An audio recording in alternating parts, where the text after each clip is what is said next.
प्रिय बंधु, आम जीवन किपरि हेबा आवश्यक? आमे कौन केवल निज पाई बंचिबा अबा अन्य निमंते बंचिबा? अन्य शब्दरे कहिबाकू गले आम जीवन एक आत्मलाभकारी जीवन हेबा आवश्यक। धार्मिक व्यक्ति एपरि फल उत्पन्न करिवो, सेही फल जीवनदायक वृक्ष उत्पन्न करिवो।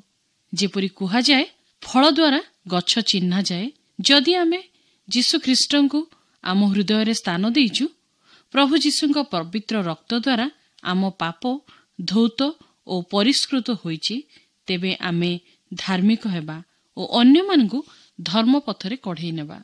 सेमानंकु विनाशरु रक्षा करि परिबा और जीवन आड़कु कढ़ेई नै परिबा। आपण कोन जीवन रे मंगल पाइबाकू चाहंती कि? केवल ईश्वरଙ୍କ ठारू आसी थाए।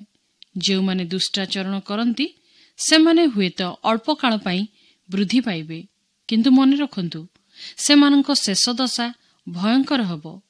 आपण कोन अनंत जीवन रो अधिकारी हेबाकू चाहंती कि?